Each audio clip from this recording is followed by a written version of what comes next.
Welcome, welcome, welcome, everybody. Thank you for joining us today. It's Tuesday. It's a live and exclusive just for our club audience, Batability Club webinar, live webinar. Also, will go up on the training portal, of course, as does all of our material. And I am delighted today to be joined by Sam Davis. Sam is one of the directors of Reflex Cameras Limited. He's going to be telling us all about the Reflex camera system. How are you doing today, Sam? Yeah, good. Yeah.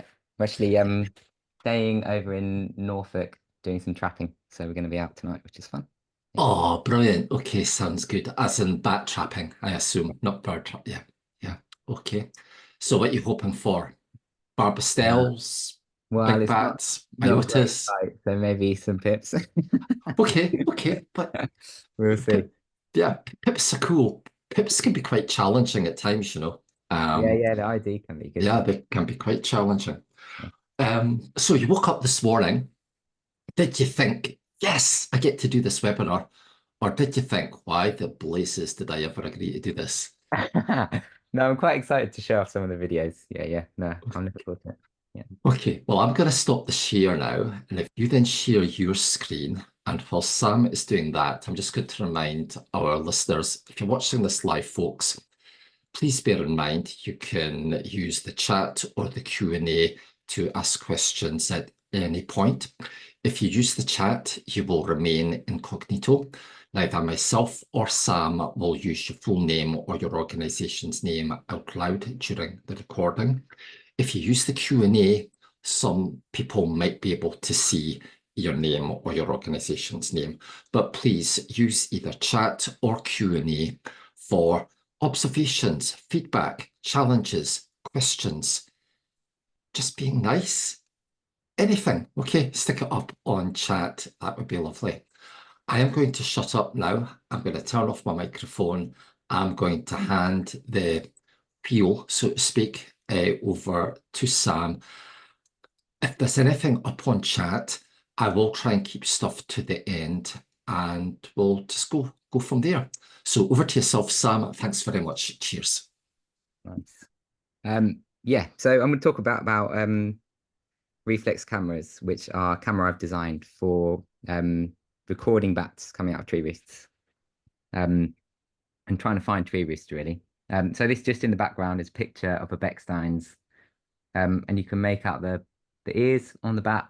This is a video recorded on a camera last month, and it's 120 frames per second. So you can see, I'll show you some videos later, but you can see wing beats and you can ID at least Beckstein's from this. And I've got some videos of brown long ears and you can see the difference quite clearly on the videos. But yeah, let's jump into it. So I'm going to run through a bit of an overview of the cameras, talk about surveying tree roosts and some of the challenges we face trying to find bats, and monitor roosts, talk about solution proposal and kind of, yeah, talk about how I've designed the camera and why I've designed it in the way I have. Show you the camera in use because there's a few different settings you can play with, and yeah, I'll show you some videos just of examples of how it records. Then I'm going to show you some videos of some bats, the fun bit, and then I'm going to talk about some other potential use cases for the camera. So overview, I've kind of already talked about this, but they're a nocturnal wildlife camera trap, and they differ from a normal wildlife camera trap in that they're designed specifically for recording bat roosts.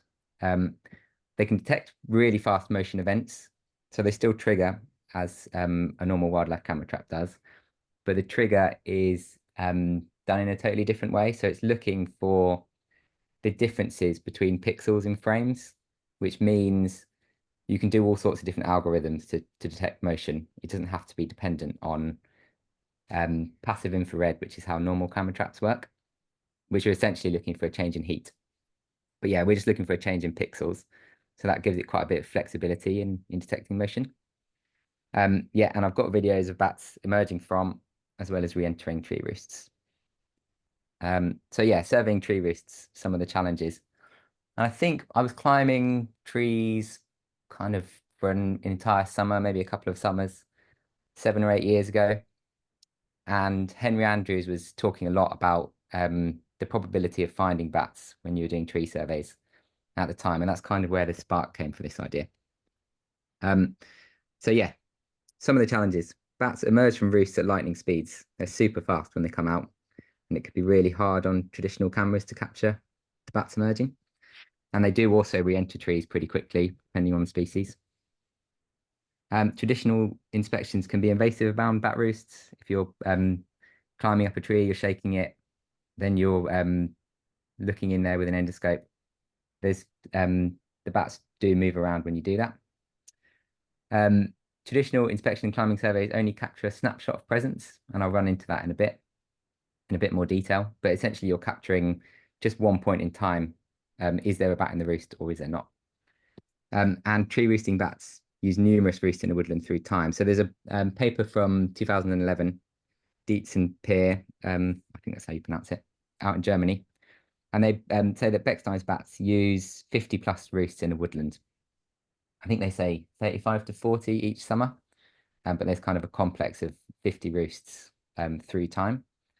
So yeah, it's hard to climb and actually find where the Bechsteins are at any point in the time because they're switching these roosts really regularly. So as I mentioned before, most surveys, at least in the UK, follow the BCC guidance, and that asks for tree climbing or emergent surveys with infrared at 3 distinct points in the summer. And it's just summer surveys, not any surveys outside of that. And yeah, just talking a bit more about that roost switching. So this is from Henry Andrews' battery habitat training course. And he was saying roost switching occurs in the majority of British species. It's not just Bechstein's bats. But yeah, from that paper that I mentioned, a colony of Bechstein's bats switch roost on average every 1.5 days in May and June, every 3.3 days in July, and every 4.8 days in August. They are moving really regularly. And then just on the right, there's a table showing the movements of some other species, not necessarily roosting in trees, but that's from Henry Andrews' course. So yeah, there's a lot of movement in all the species in the UK. And we've got to take that into account when we're trying to find where roosts are and identify presence or absence. So Henry Andrews did a paper in CIEM, an article, sorry, in CIEM, and he was talking about the amount of time you'd need to survey, go and do an inspection to prove the presence or absence of a bat. And you can see in the graph on the right, if you have 3 days of observation, and this has to be sequential, you have to do them one day after the other. That gives you better probability of finding the proving presence or absence. You're getting almost a 20% probability of finding bats, so it's still pretty low. And this text on the right, but also where I've circled with the red, shows that you basically need more than a month of survey for Bechsteins to prove presence or absence. So yeah, you'd have to do a lot of climbing, and you'd have to be doing that in the summer, and you'd only find out whether roosts are there in the summer. So this is kind of going through my head as I was doing all these climbing surveys. I'm climbing a lot, not finding very many bats. Is there anything we can do about it? So Jim did a talk a couple of weeks ago, which I'd really recommend everyone watches. He's been adapting some spy point cameras with some battery packs, some lithium-ion battery packs, and using those on woodlands. And he's shown that I think he said he deployed some and they lasted for 6 months plus. So they're lasting a really long time. And yeah, that could be a really useful way to survey in the future. But he did mention there's a few kind of teething issues. They're difficult to set up facing the feature and to focus. So he was getting videos. Some of them are in focus, but the majority, because the trigger needs to be really close to the roost, a lot of the images are out of focus. And this third point kind of follows on from that. They're designed for big mammals, and the triggers generally are designed for big deer moving past the camera rather than smaller mammals. And they've got relatively slow trigger speeds compared to the system that I've created, and they seem to only catch bats re-entering roosts. Jim did have a few videos of exits, but it's majority it's where they're landing and then crawling into the roost. So yeah, kind of set about the task of building a camera a few years ago, and this is what I was looking for. A camera that could prove the presence or absence of roosts with certainty. And these are the requirements. It can last for at least a month on a battery pack on a deployment, easy to set up and focus, triggers on small mammals, on bats, and really fast speeds that can catch emergence as well as re-entry. And this is what I've designed. So the camera, it's in a waterproof box. It's got camera, it's got computer system, which can do this, looking at the difference between motion on each frame. And you can focus the camera as well. And it's £800, plus you need to buy an external battery, and there's different connectors, so you can connect different batteries up to the camera.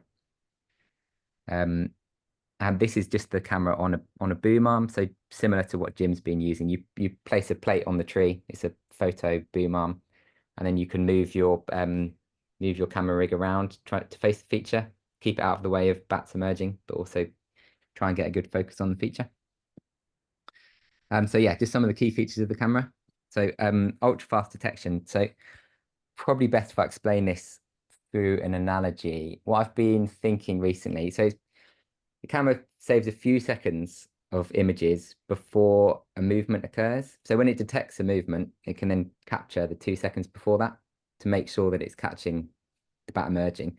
And essentially what it's doing, if there's a pipe of frames, let's say that each frame is a different colored tennis ball, you feed a different frame in each time the camera records, and your pipe fills up with colored tennis balls, and the oldest frames will fall out the back, and you populate it with new frames. And at any point when motion is detected, you can just pull out those tennis balls in that pipe, and that gives you the few seconds before the motion and the few seconds after. It's got false trigger minimization, so you can select an area of interest. The first few years when I was doing this, there was just hundreds and hundreds of videos of cobwebs moving around on roosts or trees swaying in the background. So yeah, you can select just the area that you want to check for difference between frames. Adaptable deployment, so you can use a big 12-volt battery. I've been using a 75 amp hour lithium battery, which is pretty easy to carry around woodland. That's been lasting for a month and a half, depending on what settings you put it on. Or you can just put it on a small talent cell, 12-volt talent cell, and that will last for a couple of nights if you want something portable. So there's kind of different ways you can use it. The video streams over local Wi-Fi, and I'll show you that later. But essentially, when your phone or computer is near, you connect onto the Wi-Fi, and then you can set different areas of motion regions. You can change the frame rate, and you can check all the settings when you're deploying it. And that makes it pretty easy to set up in the field. And you know that you're focused on the feature, and you know that you're capturing the right area. It's got sensitive infrared lighting built into it. So the LED is 900 nanometers plus. So it's further into infrared than the standard 840 nanometer lights people use, the lamps people use for building surveys. And they've often got a red glow on it. And I wanted to avoid that, having a bright red dot so close to the roost. So if you whack the LED right up to full power, you do get a bit of that. But most of the time it's invisible to the naked eye, at least for humans. And it's waterproof and robust. So they're IP68, IP69K rated. So I think you can pressure wash them for 10 minutes and they still won't get any water in them. So yeah, happy to be left out in a storm, and they've survived a few. So this is just some stills from videos, and they're at different frame rates. But this is some greater horseshoes when we were doing some licensed hibernation visits this winter. And the cave's really long, complex. So we set up a camera and we're seeing whether the horseshoes were moving as we were entering different bits of the cave. So it's kind of nice just as a check to see, are they moving around if the cave's heating up. This is an octal bat, and this was recorded at 60 frames per second, I think. And it catches onto the box with its back feet, does a little backflip, and then flies off. I'll show you that video later. And then this picture on the right is a Bechstein's bat investigating a tree. I don't think it's going in at this point, but you can see its ears and you can see the wings pretty clearly. That's on 120 frames per second. So in use. So this is how you set the cameras up.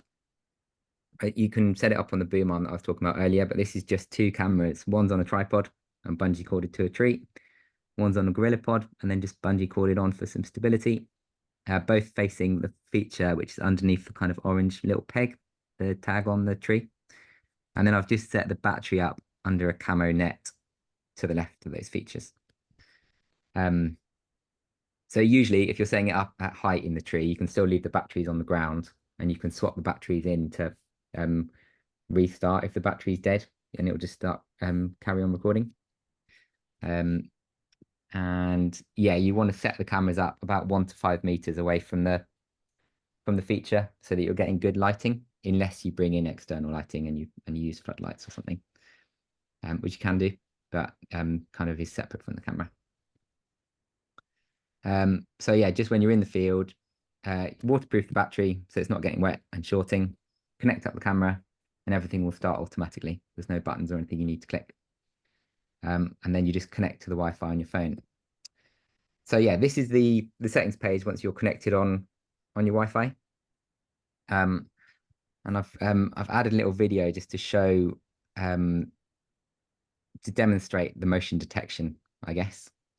So I'll just talk about the settings first. So on the left-hand side, we've got these settings which move the green box around, which is the area of the image that we're interested in, whether we're looking for difference in motion.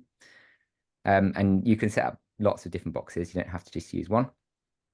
And then the settings underneath that, where it says motion frames and motion threshold, is about how sensitive you want the camera to be. So if you know there's only really big things moving, you can kind of filter out a lot of noise by increasing the thresholds. So it will only record if there's a really big movement in the image rather than just a few pixels changing. Then there's focus, the LED brightness, and the frames per second. And the frames per second is a bit of a balance really as to whether you want long battery life because you can use darker LEDs, or whether you want a really crisp image, in which case you put it on 120 frames per second, and then there won't be any blur in the image because it's capturing just for a really short amount of time. But you need a brighter LED and the battery lasts a little bit less long. And then it's just some upgrade buttons and software resets and things. I should mention that the upgrade, I've kind of been issuing upgrades to the cloud, so you can upgrade the system every time I release an upgrade.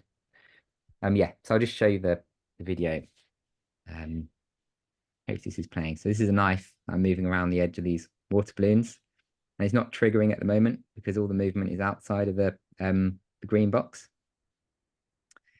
I'm just waiting a second, and then in a second, when I stab the balloons, you should see the box go red, which indicates that motion's occurred, and it will record the 2 seconds before that motion event, and then the 2 seconds after. So let me just skip to the next slide. So this is the media page.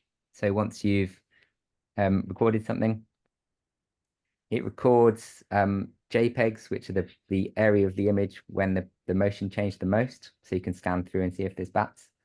And then MP4s, which look like this. So there's 2 seconds of image before the motion event occurs, and then the motion event. Yeah. So a bit more on the settings in the camera. It's automatically scheduled, a bit like any of the static bat detectors. So you just enter your latitude and longitude, and then the camera, essentially it's turning on at night. So it will turn on 20 minutes before dusk and then run until dawn. I think it's 20 minutes after dawn. And you don't have to do any of the scheduling. It sets all of that based on the latitude and longitude you put in. And then it's got a voltage cutoff as well if you're using lead acid batteries and you want to stop the batteries discharging too much. And then it's got a log page, which just tells you when the camera turned on and off, and the battery voltage at each moment through time, which can be useful when you're looking at deployment and when you recorded videos. And then it's finally got a Wi-Fi page, which talks about, this is just really for updating the camera, the Wi-Fi settings. And there's also an option for changing the time zone if you're using the camera abroad. So if you wanted to take it on holiday and use it somewhere else, you can change the time zone. And then it will turn on at the right time when you're abroad. Can also stream on a phone, so you don't have to bring your laptop into the woods. You can just connect to the Wi-Fi, and you can change all those settings that I just showed you. Some videos. This is a really old video. I think it's from 2022, just after COVID. But it's a nocturnal advertising roost, and I'll play it. So it's on an old camera, and it's not quite in focus, this image, but this is just late August, and you can see the nocturnal scent marking the entire time, flying in and out. It captures it emerging and re-entering. And it's a really nice video because nocturals are basically easy to record because they're in a big open hole. So you can see it's really easy for the motion to, there's a big change in pixels essentially. So you can filter out the noise really easily.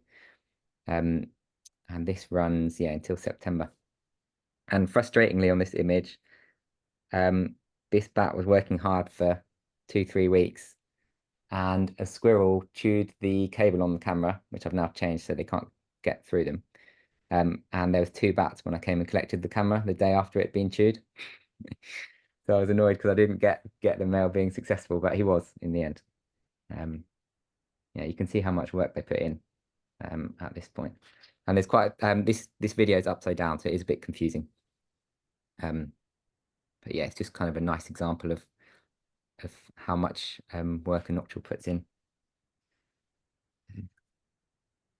Won't make you watch the whole thing. Ooh. Okay. And then this is the video I talked about of a nocturnal earlier. It's a short video. So the nocturnal just flies up to the box, does a little backflip, and then flies off. And you can see in that video that there's 2 seconds of motion, 2 seconds of video, sorry, before the motion event. So you are getting a good. I'll just show you that last bit again because it's quite nice when it does a little backflip. Nice. And that was in winter. Sorry, so I put the camera out, and you can set it out for winter, especially with lithium batteries that will last for a long time in winter. And then this is a similar video from the one we saw earlier, but this is a Beckstein's roost out in Trowbridge, and similarly, this lasts for a really long time. But there's lots of different motion events when bats are flying past the camera. I'm going to skip to midway through because it's there's some good emergencies and things. There's a barn owl that popped up on the camera. Some slugs. And you can see that it's triggering when the bats are investigating it quite a bit, which is interesting. It doesn't seem like they're just re-entering and emerging. This seems to be true all through the year. They seem to come up, check out the roost, and then fly off again. I don't know what that's for, but maybe they're checking the temperature or they're listening for other bats or something. Checking out what inverts are in the hole.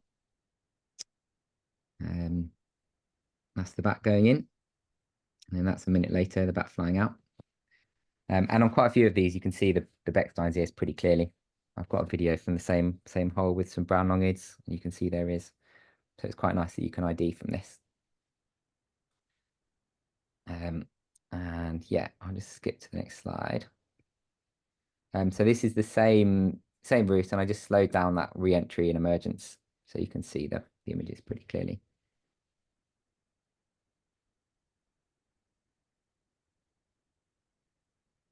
Nice.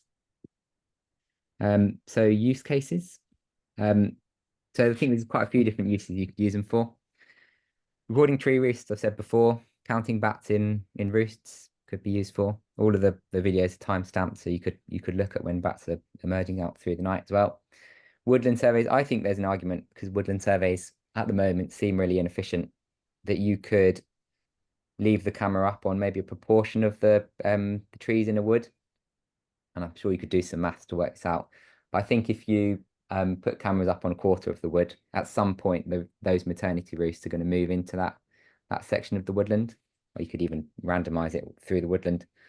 And I think that might be a better way to survey than kind of doing these 3 snapshots through time to find out whether there's maternity roosts in a wood. And determining seasonal use. So I've got quite a few nice videos in winter. Yeah, I think there's quite a lot of scope for that, trying to learn more about what features bats are using in different seasons. Good for predicting roosts at the moment. We are saying feature is suitable for maternity or it's not suitable for maternity. I think it'd be nice to prove, to look at features which people are saying aren't suitable for maternity and prove whether they are or not. We can kind of check ourselves a bit. Really interesting one that I'm really keen to use it for is monitoring for exclusion and disturbance. So when people are doing licensed work and excluding buildings, I'm always worried that a bat's never flown out. I'm sure it's kind of in the back of everyone's mind. It'd be nice to set up, if you've got individual features, set camera up and know for certain that a bat has come out when you're doing an exclusion. And similarly, if you're working in construction and there's a road being built near a tree roost that you know about, you could monitor that tree roost before the road construction or whatever disturbance works might happen, see when the bats are coming out, see what their normal schedule is, and then see if there's been any disturbance by looking at what that's like during construction and after. And then a few people are using them for radio tracking now. So when you've radio tracked back to the roost, you set up a camera and then the camera does all your emergent surveys for you. And then you can see in the weeks afterwards where the bats are coming in and out. And you can match that to all your radio tracking times. And then finally, I think, although I've not tested this, I think there's some scope for use with other small animals, which don't trigger on standard wildlife cameras.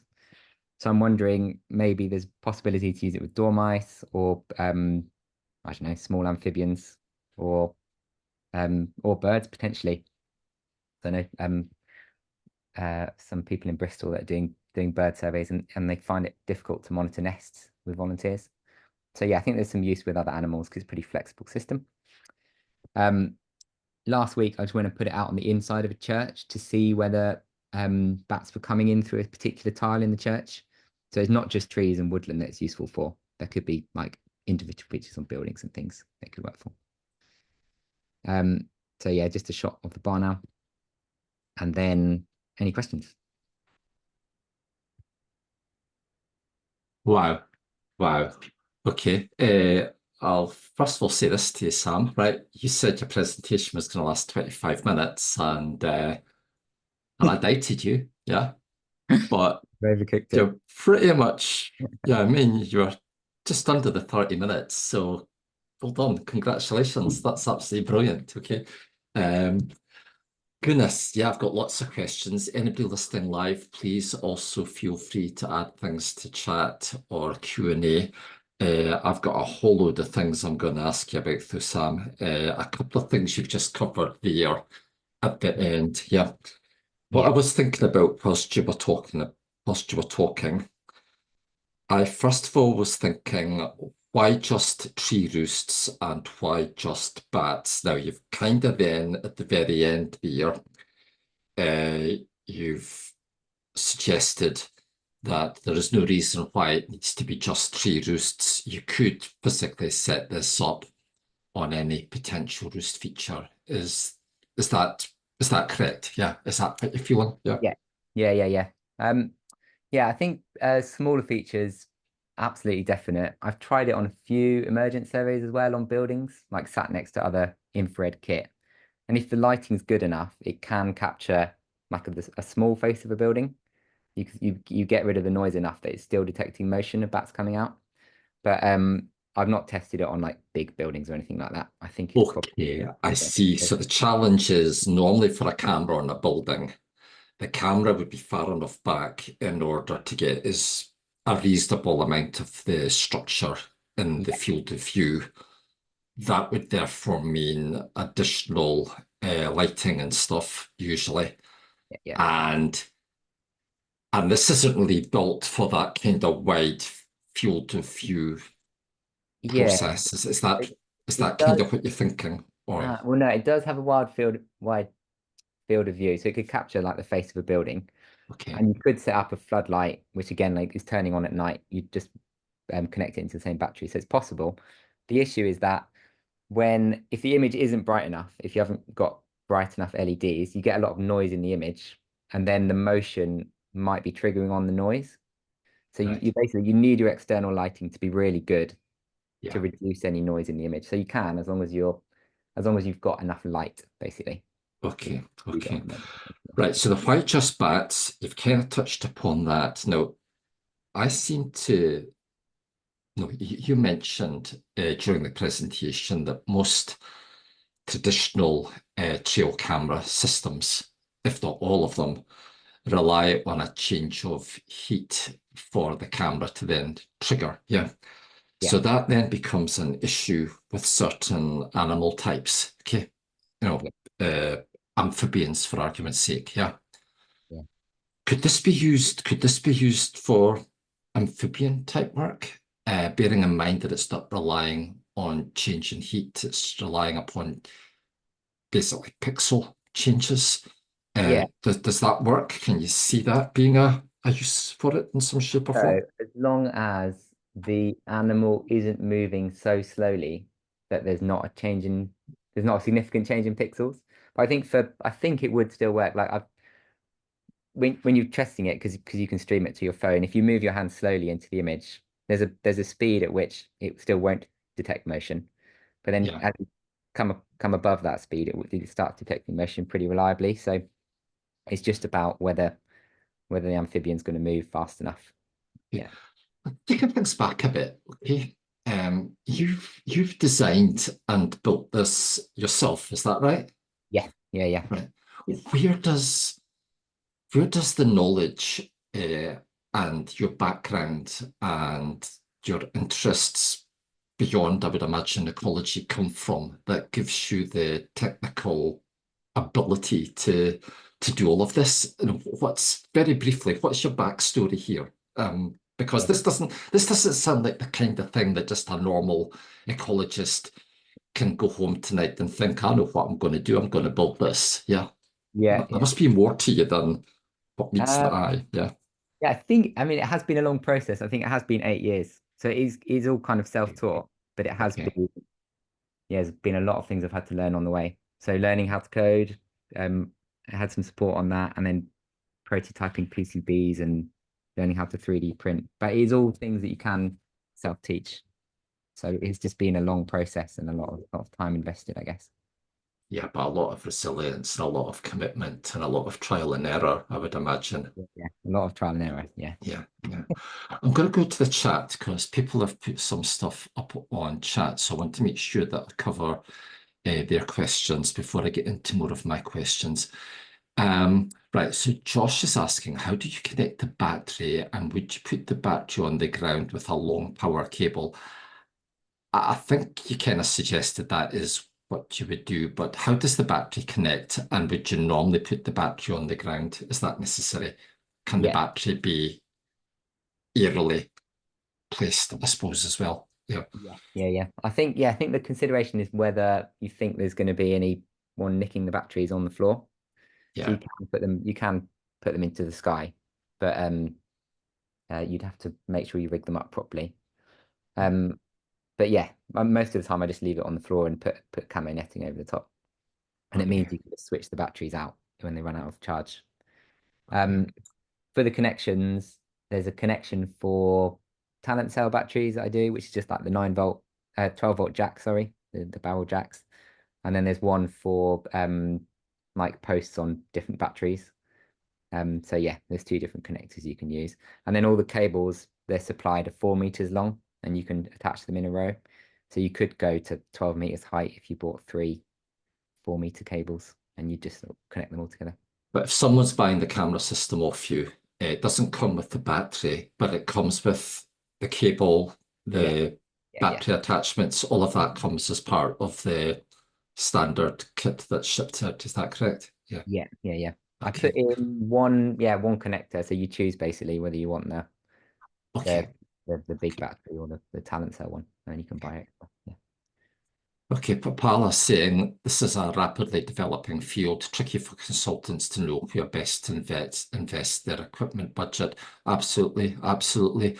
And not helped because we're still waiting for the formal NVA guidelines to come out, which I know a lot of consultants are nervous about buying stuff because, rightly or wrongly, uh, people are concerned that they're going to buy kit and then there might be something in these guidelines when they come out that says they've either bought kit that's too high a spec or not enough spec or whatever. So yeah, okay. We've talked about this kind of stuff many times already on other webinars. Martin's saying, are the times of the recordings automatically added to the videos and the stills? So is everything date Yeah, stamped? Is yeah, that yeah, an yeah. automatic thing? Yeah. Yeah, Date the and file time name, stamped rather. file Yeah. names are time stamped with yeah, with down to second. Yeah, yeah. Okay. Um, Paula's um, asking, are you and Jim working together on the best solution? Well, you're kind of taking different angles on this, really, because obviously we've seen Jim's presentation from last month. I know that you and Jim have got a huge amount of love for what each other is up to, right? But are you working collaboratively on this, or are you working separately, trying to tackle it from different angles? Excuse the yeah, pun. yeah. I am going to try the camera out. So we're organising something at Tortworth, just north of Bristol. I'm going to go put up the camera next to some of the cameras he puts up.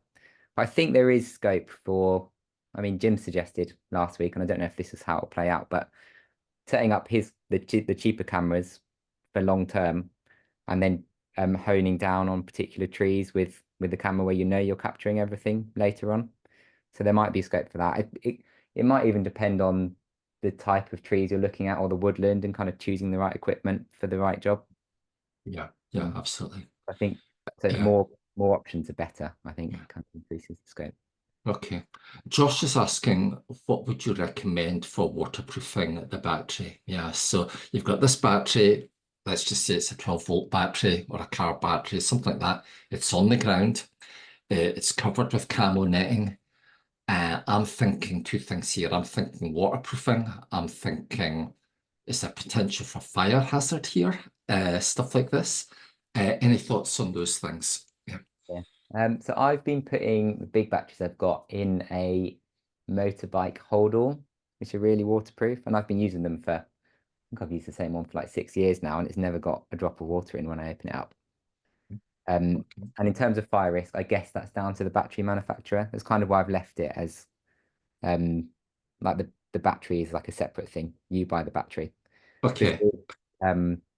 yeah, I guess there's always a risk with batteries, isn't there? Yeah. Yeah. Yeah. Okay, okay. Martin's asking, what is the field of view? I suppose that could potentially depend upon magnification and stuff, can it? But I mean, what would be your, have you got any idea what the field of view would be? Um, I can actually get the number. I'm not sure off the top of my head. There's two different cameras I can buy. There's a wide angled camera, which looks pretty wide and you don't get too much. The images of the bats aren't so great. And right. then there's a slightly more focused one. I think it's like, I'm not going to say a number actually. I'll look it up. No. Okay.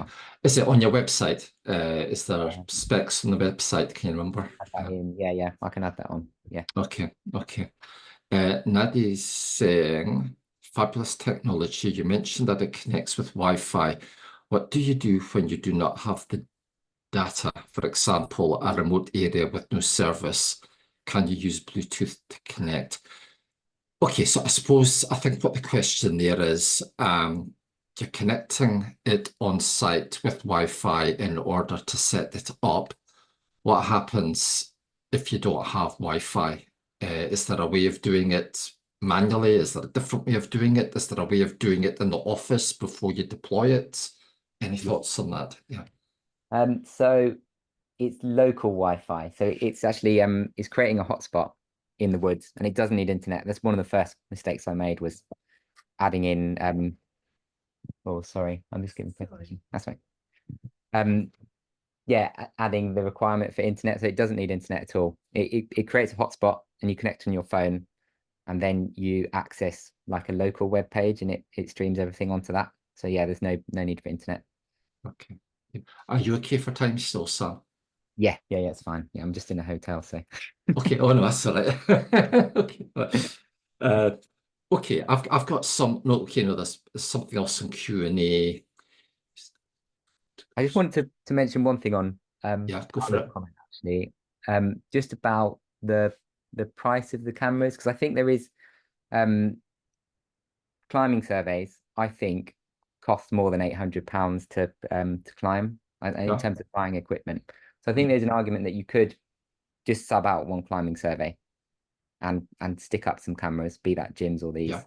A hybrid type approach. Yeah. Yeah. Yeah. Yeah. Yeah. And then Yeah. the cost is, yeah, you wouldn't lose anything on the cost. Yeah.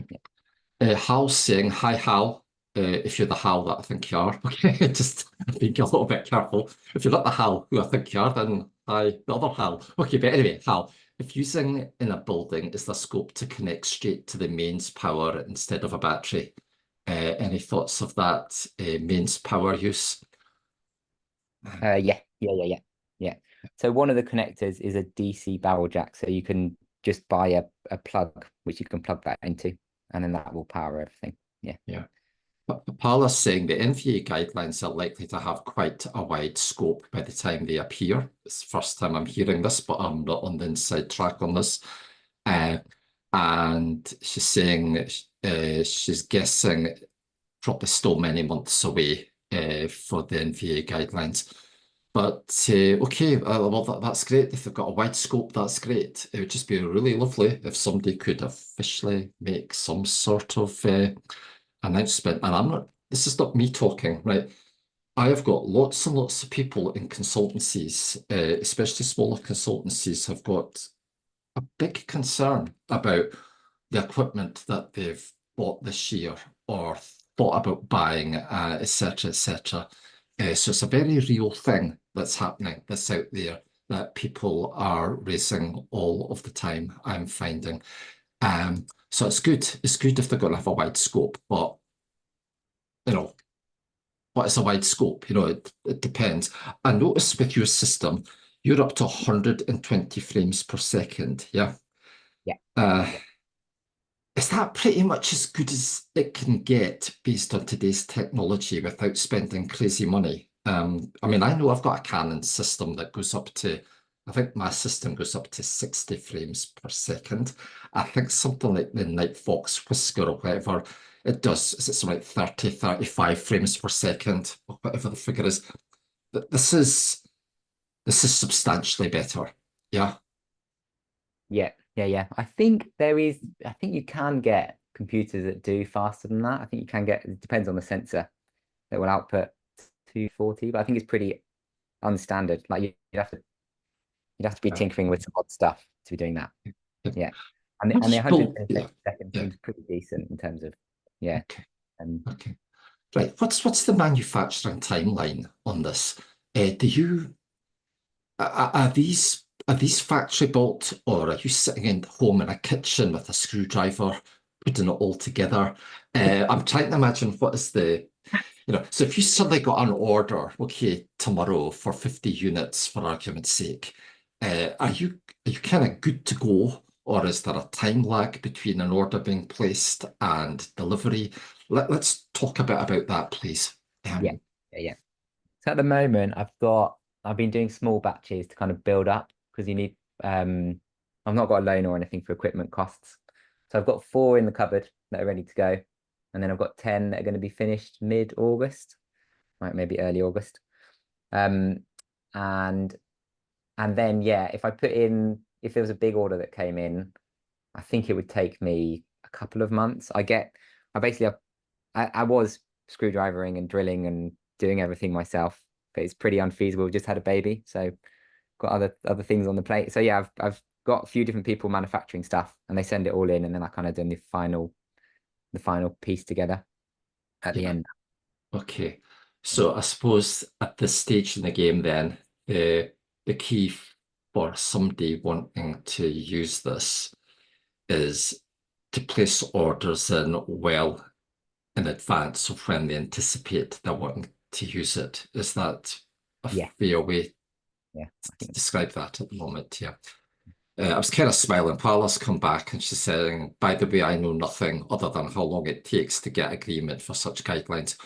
Okay, so when we were saying earlier that the NVA guidelines are likely to have quite a wide scope, it's just an opinion, okay? No, that's not based on any real knowledge on any of our parts, okay? I think that's kind of what we're saying.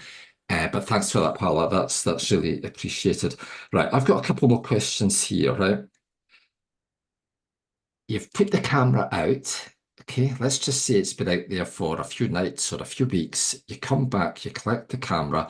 How do you actually get the data off the camera onto your PC in order to do the video analysis? Is it an SD card? Is it, how does that work? Yeah.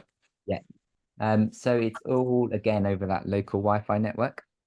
So Okay. you connect to the camera's local Wi-Fi. It zips everything into a big file, and then it just downloads it as a zip file. Everything that you can download individual files if you want, but it's usually easiest once you've done a big deployment just to download everything.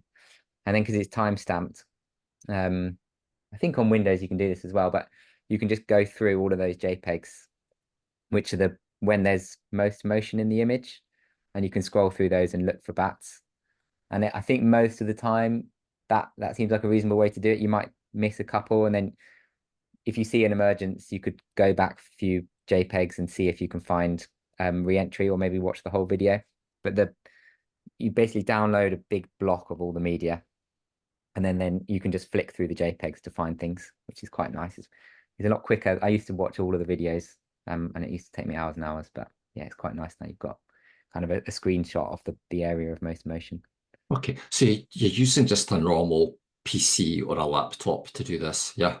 Yeah. Yeah, yeah, And it can either be because I noticed you use the Apple hardware, but it can be Windows or Apple. Is that correct? yeah, yeah, yeah, Yeah. yeah. Okay.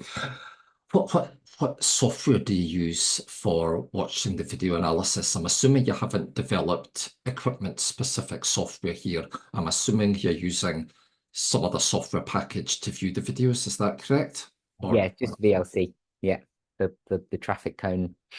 TLC? Okay. VLC, sorry, VLC. Sorry. Okay. Sorry. Yeah. But you could use any video software package. Is that right? Yeah. Yeah, yeah, yeah, yeah. Okay. Okay. Um, Right. Okay. The last question I've got for you, and there might be some others coming up on the feed. Right. So I'm thinking about it now from the point of view of a business's perspective here, right? Surveying a piece of woodland, they've maybe got 3 or 4 of these camera setups so that they're doing multiple features across a number of trees simultaneously. Security of equipment has got to be the the biggest issue. Okay, the whole system seems very, very reliable in terms of technology, Yeah, but this stuff is pretty visible and it's pretty expensive. Any thoughts that there are going to be sites you just won't use this stuff in because the security is going to be too much of a headache. But your normal bulk standard piece of woodland where you've got these cameras positioned maybe away from public footpaths and stuff like that. yeah, What are you thinking about security here? yeah. Um, I thought quite a bit about this. So the cameras themselves, they haven't got anything that you can tie um a lock onto. There's nothing you could place on the cameras. I think there might be a metal panel you can buy which attaches to them. So you could kind of graft yourself something to do a bike lock onto. But I think most of the time, if it's at height, I'd hope that someone's not going to climb up and take the camera. So you kind of have to reflect on that, like how much the public are there. And with the batteries on the ground, you can definitely buy battery boxes, which you can lock to the trees. So you'd have to buy something to install the battery into. And I think there's quite a few things you can get off the shelf for that, Yeah. like big boxes, and then you just have to wire in the cable so that So then your concern is somebody cutting the cable, I suppose. Yeah. yeah, Now, okay, people don't go out for woodland walks with wire cutters in their pockets or whatever. yeah, But if someone was, you know, intent enough for whatever reason to cause disruption to a survey. Perhaps it's in an area of woodland where there's going to be a housing development and some local warrior type person thinks it's a good idea to damage the ecology equipment because that might prevent the development happening, which is a lot of rubbish, obviously. Um, there's not really a way around that other than having the battery up at height as well. Yeah, yeah. I think that's right. And I think you could, if you had real issues, you could buy a battery that's smaller and then yeah, just rig it up into the tree. You could find a way to rig it up into the tree. yeah. It I wouldn't mean, be. Paula's saying not really much of a difference here between this and statics. Uh, I think I would, I agree with that to a point. When you're just looking at the camera unit on its own, it doesn't look that big.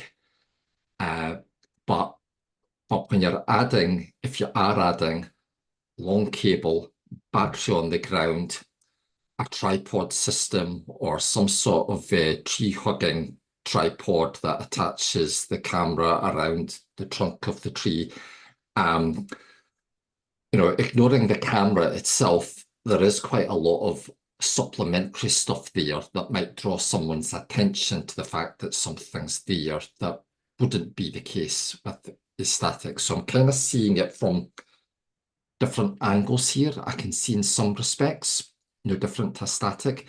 In other respects, for certain types of deployment, it's not the camera that's really going to give the game away here. It's everything else that's with the camera that's going to draw someone's eyes towards what's going on over there. Any thoughts on that? Yeah. Yeah, I think with so you could rig a smaller battery into a tree if you're really Okay. concerned. Yeah. The camo netting is surprisingly good, and if you wrap the cables, it's kind of matte black. So if you wrap that around a trunk, you don't really see it. I've definitely had people walk past and it just looks like ivy or something coming down the Okay. tree. So Okay. they don't stand out when you walk past. Yeah. No, totally. Yeah. Okay. No, it's a fair point. It's a fair point. And I suppose I don't know. Do you get camouflaged cabling? Is that something that you can Sure, purchase? I probably don't know get. that. There's got to be a market for that, isn't there?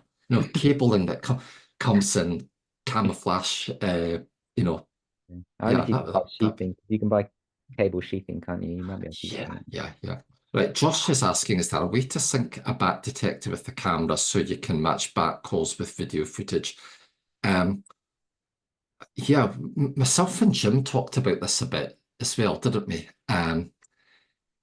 Is there a line in to the camera for external sound devices like microphones or bat detectors? Is that there? Or I've not added that, mostly because it would kind of double the amount of things I've got to do.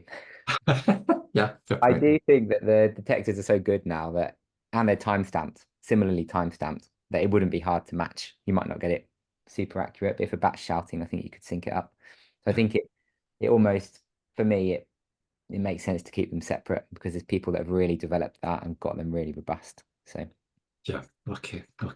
And myself and Jim, we were talking about either trio camera manufacturers uh, developing cameras that had better sound recording facility built into yeah, them. In other words, ultrasonic sound recording as opposed to just audible.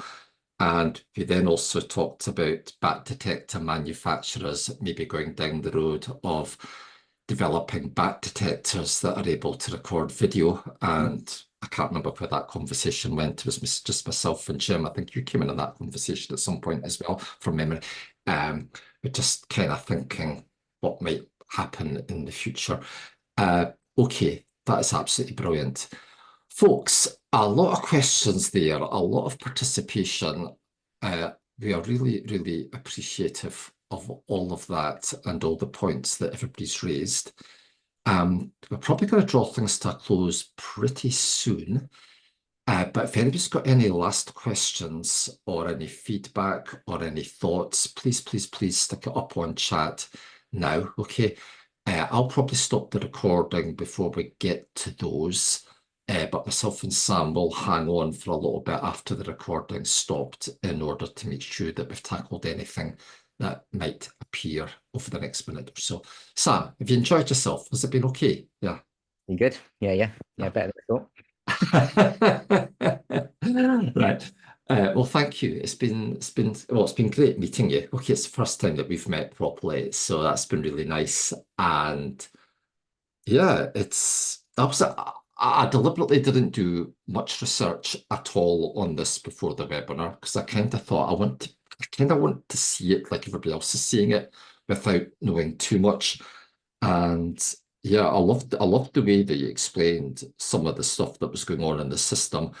I think sometimes when it comes to people that develop products.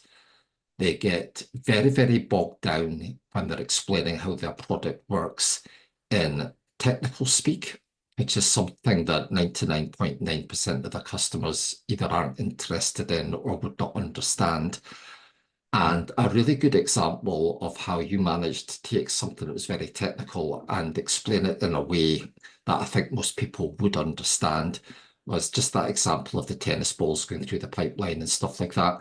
That's exactly how to get things across to customers, as opposed to what a lot of people do, is just trying to confuse them with stuff that nobody Yeah. basically understands, So yeah, keep doing that for goodness sake, because that's how to put things across. And my Paula's saying cheerio. Thanks, Paula, for your time.